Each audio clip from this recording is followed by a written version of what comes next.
माझ्या सिंधुदुर्ग जिल्ह्यातील सर्व अनुसूचित जाती चर्मकार उन्नती मंडळाचे पदाधिकारी आहेत, बौद्ध संघटनातील पदाधिकारी आहेत आणि आजची प्रेस आहे ती केवळ सामाजिक बेसवर आहे। विषय असा आहे की मुणगे येथे काही दिवसापूर्वी एक आमच्या बौद्ध समाजातील रोहित नारायण कदम राहणार कसाल तालुका कुडाळ हा तरुण मोलमजुरीचं काम करत होता आणि दरम्यानच्या काळात तो काम करत असताना त्याच्यावर काही लोकांनी त्याला विचारलं तू कुठल्या जातीतला। सगळ्यात वाईट गोष्ट त्याला तिची जात विचारली गेली, तिथं जात विचारली गेल्यानंतर त्याला तिथं मारहाण करण्यात आली। ही अतिशय निंदनीय घटना आहे। या घटनेचा मी पहिलं सर्वप्रथम सिंधुदुर्ग वासियांच्या वतीनं निषेध करतो।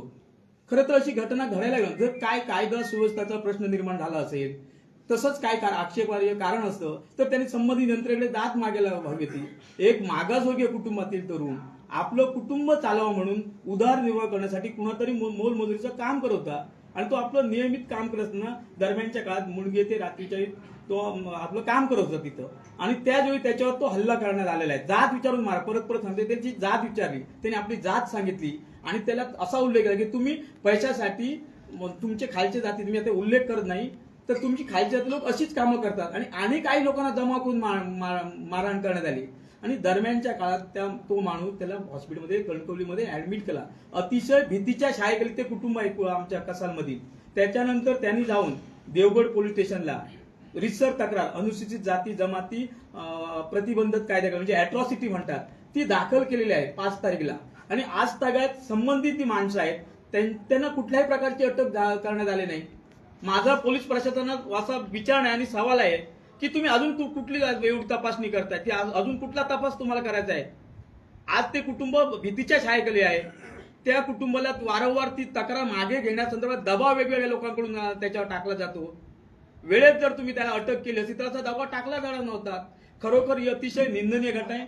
पोलीस प्रशासनाने या प्रेसच्या माध्यमातून माझे जिल्हा पोलीस अधीक्षक आणि तपास अधिकाऱ्यांना कळकळीची माझ्या बांधवांच्या वतीने त्यांना विनंती केली, तुम्ही तातडीनं जे कोणी संशयित आरोपी आहेत ज्यांनी कायदा हातात घेऊन माझ्या एका समाजातील तरुण मुलाला जो स्वतःच्या कुटुंब चालवण्यासाठी उदरनिर्वाह करण्याचं साधन म्हणून काम करत होता त्याला जी मारहाण केलेली आहे त्या मारहाण संदर्भात ज्यांच्यावर अॅट्रॉसिटी गुन्हा दाखल झालेत ती 8-10 जणांचे काही लोक आहेत त्यांना तात्काळ अटक केली पाहिजे आणि जर अशा प्रकारे जर कारवाई झाली नसेल तर देवगडमध्ये मोठा मोर्चा आम्ही सगळ्या आमच्या समाज बांधवांच्या वतीनं देवगड पोलीस ठाण्यावर आम्ही काढणार असा आमचा ठाम निर्धार झालाय। अशा घटना आम्ही किती सहन करायच्या?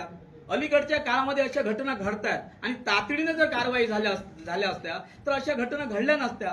म्हणून पोलीस अधीक्षक आणि तपास अधिकारी यांना वारंवार सांगतो की अशी जी प्रवृत्ती आहे ही प्रवृत्ती जर बिमोड करायचं असेल तर तातडीनं कारवाई करायला पाहिजे। अजून काही कलम लावताना त्याच्यावर तफावत झालेले आहे, जमाव करून त्याला मारलेलं आहे, विचारलं त्याला आणि काही लोकांना बोलून आणलं म्हणजे अतिशय हे ठरवून त्या लोकांनी केलं की काय असाही संशय आमच्या मनामध्ये निर्माण झालेला आहे। म्हणून त्याच्यावर अधिक आणखी कलम लावावी अशी आम्ही पोलीस अधीक्षकांना भेटून आज निवेदन देणार आणि अजून मागणी करणार आहे। खरं तर अशा घटना वाढू नये। आम्ही या सिंधुदुर्ग जिल्ह्यामध्ये आमचा सिंधुदुर्ग जिल्हा हा राज्यामध्ये मार्गदर्शक आहे इतर लोकांसाठी। या जिल्ह्यामध्ये अशा घटना घडत नाहीत। सगळा समाज गुण्यागोविंदाने राहतो, सगळे खेळीमेळीने राहतात, कुठल्याही प्रकारे कुणाला त्रास नसतो। परंतु हे जे आजकालचं ते कृत्य आहे ही तो कुठल्या जातीचा आहे, तो कुठल्या पक्षाचा आहे, तो कुठल्या पंथाचा आहे, तो कुठल्या संस्थेचा आहे याच्याशी आम्हाला काही मात्र देणं नाही। कुठल्याही तो संघटनेचा असू दे, कुठल्याही राजकीय पक्षाचा असतो, कुठल्याही त्या संस्थेचा असतो, त्याच्यावर कडक कारवाई ही अटकेची झालीच पाहिजे आणि ही मागणी आम्ही आज घेऊन पोलीस अधीक्षकांकडे जाणार आहोत। जर त्यांनी अशा प्रकारे जर काय त्याच्या टाळढकल केली तर सगळ्या समाजाला घेऊन आमचे सगळे समाज बांधव आम्ही देवगडच्या पोलीस स्टेशनला मोठा मोर्चा आम्ही काढणार आहोत। नेमका तुमचा आरोप जो आहे तो नेमका कोणावरती आरोप आहे, म्हणजे कोण नेमके पदाधिकारी कोण आहेत, जे लोक कोण आहेत नेमकं? तक्रारीत त्यांनी नावं दिलेले मनोज सावंत म्हणून आणि 8-10 जण जे आमचे रोहित कदम आहेत त्यांनी नावं दिले, FIR दाखल झालेली आहे। FIR आहे का? पोलीस स्टेशन आम्ही गेल्यानंतर बघितले, आम्ही गेलेलो पोलीस स्टेशनला, तिथं आम्ही बघितले तिथले ते बुवा म्हणून पोलीस निरीक्षक आहे। खरं तर त्यांच्याकडे हा तपास नाही आहे, उपविभागीय अधिकारी असतात म्हणजे DYSP यांच्याकडे तो तपास असतो। तर त्याच्यामुळे ते म्हणले की वरिष्ठांना तुम्हाला माहिती मिळेल। आम्ही जी प्राथमिक होती ती माहिती घेतलेली आहे, परंतु आमची एकच मागणी परत सांगतो, कुणी असू दे, अगदी माझ्या जवळचा असला तरी त्याला कायदा हातात घेण्याचा अधिकार नाही। तुम्ही का मारताय आमच्या तरुणाला? अजूनही तुम्ही जातीपातीचं काम करतात की काय? अजूनही आमच्या लोकांनी उजरेगिरी आणि मुजरेगिरी करायची काय तुमच्याकडे येऊन? माझ्या लोकांना मजुरी करण्याचा अधिकार नाही, माझ्या लोकांना व्यक्ती स्वातंत्र्य नाही, माझ्या लोकांना संचार करण्याचं स्वातंत्र्य नाही. डॉक्टर बाबासाहेब आंबेडकर यांनी लोकशाही देताना घटनेमध्ये प्रत्येकाला अधिकार दिलाय, प्राणी मात्र दिलेले आहे, माणसाला तर दिलेलेच आहेत. मग हे जे कोण आहेत लोक, त्यांना कोणी अधिकार दिलाय? तुम्ही काय लोकांना आमच्या मारणार आहात? माझं असं त्यांना सवाल आहे, तुम्हाला जर काय चुकीचं वाटत होतं, तुम्हाला जर काय आक्षेप होता त्याच्याबद्दल, त्याच्या वर्तनाबद्दल, तर तुम्ही नजीकच्या पोलीस स्टेशनला चला होता. तुम्ही लोकांना बोलवतायत, त्याला त्याची जात विचारतात आणि मग मारतात. हे आपल्या भागामध्ये नव्हतं असं कधी, हे अन्य भागामध्ये होतं. देशपातळी कुठे अशा घटना सगळ्यात वाईट काय, त्याला त्याची जात विचारली आणि त्याला मारलं. आणि हे मी तुमच्या माध्यमातून सांगतो, हे आम्ही कधीही सहन करणार नाहीत. या घटनेमुळे तीव्र संताप जिल्ह्यामध्ये सगळ्या बांधवांमध्ये आहे. आणि तुम्हाला सांगतो, आम्ही सगळे आमची अनुसूचित जातीमध्ये सगळे बांधव आज एका छत्राखाली आम्ही काम करतो. भले आमच्या संघटना वेगळे असतील, भले आमचे पक्ष वेगळे असतील, त्या पातळीवर आम्ही काम करू. पण अशा घटना घडत असताना कुणीही असू दे, कुणीही मायेचा लाल असू दे, त्याला आम्ही सोडणार नाही. म्हणजे कायद्याच्या भाषेत, कायद्याला आम्ही रिसर्च, कायद्याचा वापर करून, यंत्रणेचा वापर करून त्याच्यावर गुन्हा दाखल झालेला आहे, त्यांना अटक करण्यासाठी आम्ही प्रवृत्त करणार. आणि तसं नाही केलं तर मोठा तीव्र आक्रोश मोर्चा आम्ही घेऊन जाणार आहोत पोलीस ठाण्यावर देवगडच्या. तुम्ही म्हणताय त्यामध्ये एका राजकीय पक्षाच्या पदाधिकाऱ्याचं देखील नाव आहे, मात्र राजकीय दबाव येतोय की पोलीस दिमागतीने काम करते? नाही, राजकीय असं काय याच्यामध्ये त्यांनी जे स्टेटमेंट दिलेलं आहे त्याच्यावर राजकीय असं कुठेच उल्लेख नाही, त्याच्यामुळे आपण ते उल्लेख करू शकत नाही. ही प्रवृत्ती आहे, ही वृत्ती आहे. भले माझा सहकारी असेल आणि त्यांनी जर केलं असेल आणि तो माझा सहकारी असेल, तर त्याला आम्ही त्याचे डोळेझाक नाही करणार. ती प्रवृत्ती संपली पाहिजे, ती प्रवृत्तीचा बिमोड झाला पाहिजे. म्हणून आमची आजची प्रेस आहे आणि या प्रेसच्या माध्यमातून आम्ही माननीय जिल्हा पोलीस अधीक्षकांना विनंती करतो की त्याला तात्काळ अटक करा, ना त्याचे तीव्र पडसाद जिल्ह्यामध्ये दिसणार आहेत. राजकीय दबाव असल्यामुळे अटक करत नाही असं म्हणतात. नाही, पोलीस का अटक करत, राजकीय दबाव आहे किंवा नाही, पण पोलिसावर ज्यावेळी आम्ही भीमसैनिक रस्त्यावर उतरू त्यावेळी मात्र पोलिसावर भीमसैनिकांचा दबाव असणार आहे.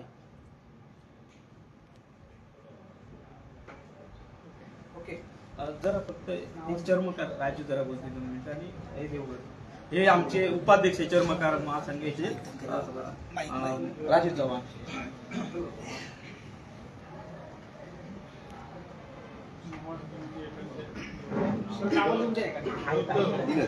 राजू चव्हाण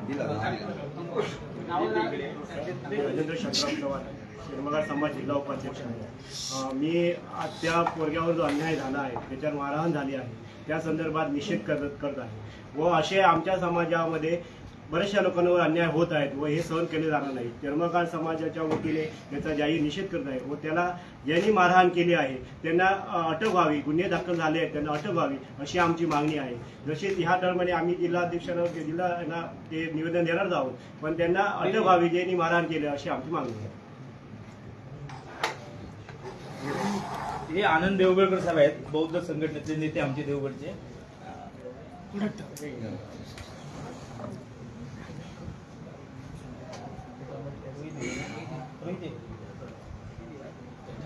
नमस्कार.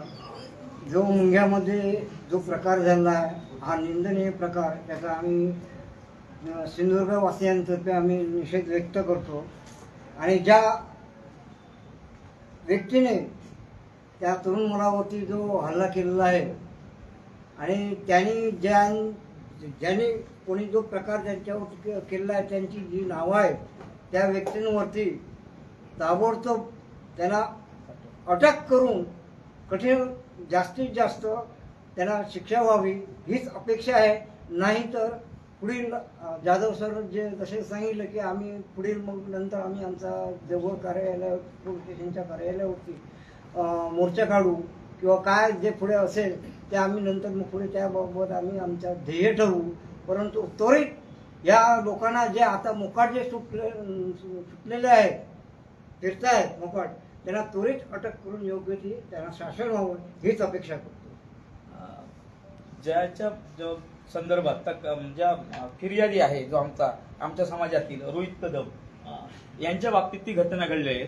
हे आपलं काम करत होते ते, आणि त्यांच्यावर जो त्यांना मारहाण झाली, त्यांचा मोबाईल पण अक्षरशः काढून घेतला आणि तोडफोड केली त्यांच्या मोबाईलाची. म्हणजे एवढं ते कुटुंब दहशतीच्या खाली आहे, ते भीतीच्या. आम्ही त्यांना धीर दिलेला आमच्या समाजावरती. तुम्ही अजिबात घाबरायचं नाही. संबंध सिंधुदुर्ग जिल्ह्यातील जनता आणि आम्ही बौद्ध समाज, चर्मकार समाज आणि इतर आमचे सगळे समाज तुमच्यावर आहे. तुम्ही अजिबात घाबरण्याची गरज नाही. तर त्याला आता मी फक्त तुमच्या समोर आणलंय, कारण ते भीतीच्या शायरी बोलण्याच्या मनस्थितीत पण नाही. तरी पण म्हटलं या, म्हटलं तुम्ही काय घाबरू नका. हे मूळचे कसालचे. मुलगीला मानून जाईल. हो. मुलगीला ते राहतात ते. नाही ते रोजंदारीसाठी आहे. रोहित, नेमकी घटना काय झाली त्या? मी तिकडे बॅनर लावायला गेलो. तिकडे चला एक बॅनर मिनिट, रोहित, फक्त तू रेफरन्स सर काही कन्फ्युजन आहे. रोहित जो मुलगा आहे, तो कामात असा बॅनरवाल्याकडे. त्याच्यामुळे तो काही विषय नाही, राजकीय किंवा सामाजिक आहे, तो काही संबंध नाही. तो बॅनरवाल्याकडे कामात आहे. हो मुद्दा. तो कामाकडे. मी कामासाठी गेलेलो तिकडे आणि बॅनर वगैरे लावलंय आणि तिकडून निघत होते. म्हणजे जो पडलेला होता तो उचलून गाडीत टाकला. तो घेऊन येत होते रिटर्न. तो बुलेटवर कोणतरी लावलं आणि मग अडवलंय आणि उतरवलंय गाडीतून. गाडीची चावी वगैरे काढून घेतल्या टेम्पोची. आणि त्याच्यानंतर त्यांनी मला बाहेर बोलवून माझं नाव विचारलं. नाव विचारल्यानंतर मी नाव सांगितलं मला, रोहित नारायण कदम. तर तो नंतर बोलायला लागलो, बॅनर कोणचे लावत असतो. मी म्हटलं असे बॅनर आहेत. ते म्हटलं तू बघ त्याच्यावर हाता. त्याच्यानंतर त्यांनी शिवीगाळ केलाय. बाबासाहेबांवर नको नको का बोललो, भरपूर काय काय बोललो. तो जातीवरून वगैरे भरपूर शिव्या वगैरे घातल्या. त्याच्यानंतर मध्ये मी मारहाण पण केली मला भरपूर. त्याच्यानंतर त्यांनी आणि मग मी तिकडून मग त्या माझ्या मालकाला फोन लावला की असा विषय झालाय. मग तिकडे मग ते आले, जे बॅनर लावायला होते ते आले माझ्यासोबत आणि मग मला तिकडून सोडवलं. नंतर मग तिकडून आलो, घरी गेलो. मग जास्त दुखायला लागलं, मग मी जाऊन ऍडमिट झालो सिव्हिलला. किती लोक होते? तरी 15 लोक होती, 15-20 लोक होती. म्हणजे एकंदरीत रोहितने घडलेला प्रकार तुम्हाला सांगितलाय. मग हे दुसऱ्याकडे कामाला होते आणि स्वतःच्या चरित्रात चालवण्यासाठी रोजंदारी जावंच लागतं. कोण असं घरी बसून तर कोण पोचणार नाही. आणि कामावर असलेल्या माणसाच्या बाबतीत घडलेले चुकीचं घटना आहे. म्हणून आमची जास्त मागणी काय आहे, तात्काळ अटक झाली पाहिजे. तपासाचा भाग तुमचा पूर्ण झालाय, पंचनामे झालेले आहेत, जबाब सगळ्यांचे घेतलेले आहेत. म्हणून परत सांगते तुमच्या माध्यमातून, तातडीनं अटक करा, नाहीतर आमचा मोर्चा देवगड पोलीस स्टेशन सगळ्यांचा येणार. आणि एकीकडे तुम्ही तातडीने अटक करा ही वारंवार मागणी करताय, पोलीस अधीक्षकांना भेटताय, परंतु जरी आज तुम्ही समाज म्हणून एकत्र आला असला तरी तुम्ही याच्यातले काही अनेक जण किंवा तुम्ही असाल हे भाजपचं काम करताय, भाजपचे पदाधिकारी तुम्ही आहात आणि अशा वेळी जिल्ह्याचे पालकमंत्री हे भाजपचे आहेत. भाजप पालकमंत्र्यांनी या अनुसूचित समाजाच्या अनुषंगाने जनता दरबार घेतला, त्याला मोठा प्रतिसाद मिळाला होता.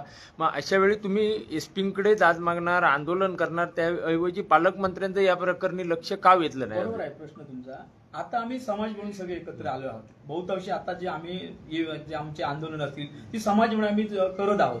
आता आम्ही समाज म्हणून आंदोलनाची आम्ही भूमिका जाहीर केलेली आहे. आणि तिथं मी एका पक्षाचा आहे राजकीय निश्चितच आहे, ज्याला मला वाटणार नक्की. त्यावेळी मी साहेबांची अगदी अर्ज विनंती करेन की माझ्या समाजावर अन्याय झालेला आहे आणि मला खात्री आहे पालकमंत्री साहेब नक्कीच न्याय देतील. आणि घडलेली घटना निंदनीय आणि अन्यायकारक आहे. त्याच्यामुळे पालकमंत्री साहेबांना सगळाच जिल्हा त्यांचा आहे, सगळाच समाज त्यांचा आहे. मी जवळचा आणि कोण तो जवळचा असा नाही. परंतु जो भाग आहे तपासाचा पोलिसांचा, तो भाग त्यांनी लवकर पूर्ण केलेला आहे. असेल तर तो पूर्ण करावा आणि अटक करावी. हा पोलीस प्रशासनाचा भाग आहे अटक करण्याचा. कुणी एखाद्या पदाने सांगितलं अटक करू नका तर होणार नाही अॅट्रॉसिटीमध्ये. तसं कुणी सांगितलं गुन्हा काढून टाका तर नाही. एकदा नोंद झाल्यानंतर झालं, त्याला ती अटक होणारच आहे. त्याने किती दबाव आणू दे. आणि त्या दबावाला आम्ही काय भीक देणार? कारण आम्ही पोलिसांवर कोणता दबाव आहे? आमच्या माहितीप्रमाणे पोलिसांवर कोणाचा नेमका दबाव आहे की पोलीस कधी कधी पोलिसांना स्वतःच दबाव घ्यायची सवय असते. कधी कधी त्यांनाच नको असतं एखादा तपास झालेला. म्हणजे काय असतं, आळस पण असतो बऱ्याच वेळा एखाद्या विषयाचा सखोल जाऊन तपास करण्याची भाग असते. कारण अनेक कामं असतात त्यांच्यासमोर. कधी कधी असं येऊ शकतं. आम्ही असं म्हणत नाही की पोलिसांनी अजून काही केलं नाही. आमची अपेक्षा आहे त्यांनी करावं. जर वेळेत माझं काय सांगते तुम्हाला परत वेळेत का करा म्हणतो, वेळीत आजार ओळखल्यानंतर औषध दिल्यानंतर आजार तो बरा होतो. अशा घटना मागे पडत गेल्यानंतर आणि कुणाला तरी ऊर्जा मिळते आणि कुणाला तरी प्रोत्साहन मिळतं. ते मिळू नये म्हणून हे जे कोण आहे ते, हे निमित्त आहे जे कोण आहे ती प्रवृत्ती, ते व्यक्तीला महत्व देत नाही. तो कुठल्या जातीतला आहे, तो धर्मातला आहे, ह्याला महत्व आम्ही देत नाही. त्याला कुठल्या समाजाने सांगितलं नाही की पक्षाने नाही तो असं कर म्हणून. ते व्यक्तीनं केलं ना. बाबासाहेबांबद्दल त्याची हिंमत एवढी वाढते. बाबासाहेबाबद्दल जर माणूस तो बोलत असेल तर तो काय किती खालच्या दर्जाचा तो माणूस असेल. ज्या अखिल मानव जातीवर बाबासाहेबांचे योगदान आहे, उपकार आहेत असं बोलले तर ते सांगतो अजून आम्ही त्याच्यावर मागणी करणार आहोत की आम्ही समाज म्हणून तक्रार देणार आहोत. बाबासाहेबाबद्दल कुणाचंच आम्ही असं कुणीच बोलेलं आम्ही खपून घेणार नाही. आरोपींना अटक न करता पोलीस तुम्हाला चुकीच्या पद्धतीची वागणूक देतात असा आरोप करतात. नेमकी काय तुम्हाला पोलीस असं- आम्ही अशा भेटलो पद्धतीचं पोलिसांना. आता आम्ही पहिलीच भेट आमची इथं होणार आहे कारण आमची अपेक्षा असे की अॅट्रॉसिटी झाल्यानंतर तपास झाल्यानंतर अटक करायच्या त्याच्यात तरतूद आहे. फार लांबवायची काय गरज नाही. तुमचा जर भाग जर पूर्ण झाला तपासाचा तर मग तुम्ही वेळ कशाला काढताय. तुम्ही जबाब घेतला सगळे मग अजून पंचायती कुठली करणार की सगळं गाव जेवण घालणार तुम्ही आणि त्याच्यात पळवाटा काढायला देणार त्या लोकांना. पोलीस सहकार्य करत असतात त्यांना सहकार्य करावंच लागेल. आणि ज्यावेळी भीमसैनिक रस्त्यावर उतरतो त्यावेळी समोर जो आहे ते प्रशासनाला वाकवण्याची ताकद आमच्या भीमसैनिकामध्ये आहे. आणि आम्ही आमची ताकद काय आहे ती जर यांनी कारवाई जर नाही केली तर मोर्चाच्या माध्यमातून दाखवून देऊ प्रशासनाला, पोलीस प्रशासनाला. तो नेमका बॅनर कसला होता? त्या व्यक्तीने विरोध होता का कसला बॅनर होता तो? बॅनरवर मॅटर रोहित काय राजकीय नव्हता. त्यांचं म्हणणं असं की राजकीय नव्हता तो बॅनर पडलेला लावलेला कारण त्यांची जबाबदारी कोणीतरी त्यांना कॉन्ट्रॅक्ट दिलं होतं माझे बॅनर लावा तुम्ही. तो पडल्यानंतर लावला पाहिजे ना. कुणीतरी मोबदला देतो ना. मग त्याचं काम व्यवस्थित केलं नाही. मला हे बॅनर लावा म्हणून त्याला त्या ह्या जो ते मारहाण मालकाला झाली माहिती तो आहे. कोण तो ते मालक मालक त्यांचे आहेत. ते मालकांकडे हे काम करतात. हे कोण मजूर म्हणजे आहेत. मालक म्हणजे कोण राजकीय आहेत की नाही प्रेस आहे जो बॅनर हा प्रिंटिंगचा त्यांचा व्यवसाय आहे हा. त्यांच्याकडे काम हा प्रेस प्रिंटिंग वाले मजूर म्हणून काम करतात. बरोबर याचे बॅनर प्रिंटिंग वाले आहेत. बॅनर रात्रीचेच वेळ लावतात सकाळी दिसले पाहिजे ते लावतात. आम्ही शुभेच्छांचे असतात आणि असतात ते लावतात. तोच एक त्यांच्या कामाचा भाग होता. बॅनर लावणे आणि काढणे त्यांचा गुन्हा नाही. आणि त्यांना जर त्याच्या पलीकडे जाऊन तर त्यांना व्यक्ती स्वातंत्र्य आहे ना समर्थन आणि विरोध करण्याचा. त्यांनी काय कायदा सुव्यवस्था तिथं बिघडली अशातलं त्यांनी वर्तन तिथं केलं नव्हतं. ज्या व्यक्तीने मारहाण केलं त्यांच्यामुळे कायदा सुव्यवस्था बिघडली म्हणून त्यांच्यावर कारवाईची मागणी आम्ही करतो. तुमचा राग ज्यांच्यावरती होता ना म्हणजे वस्तुस्थिती अशी आहे की हा मुलगा कामावरती आहे, तिथे काम करतो, बॅनर लावायचं हा काम करतो. मुद्दा असा आहे की ह्याला मारण्याचा काही प्रश्न नाहीये. तुम्ही ह्याला मारहाण करता हे चुकीचं आहे. त्याचा समाज म्हणून आम्ही तीव्र निषेध करतो. आणि त्या अॅट्रॉसिटी हा पण येतो मुद्दा. एखाद्याच्या रोजंदारीपासून त्याला वंचित ठेवणं हाही अॅट्रॉसिटीचा गुन्हा दाखल होतो. तो नाही दाखल झालेला आहे. तो पण दाखल करायला आम्ही भाग सांगणार आहे, विनंती करणार आहे. तुम्ही असं करू शकत नाही. सार्वजनिक ठिकाणी एखाद्या व्यक्तीला मारहाण हा पण अॅट्रॉसिटीज आहे. फक्त तोंडाने तो शब्द घेऊन बोलला म्हणजे अॅट्रॉसिटी होत नाही.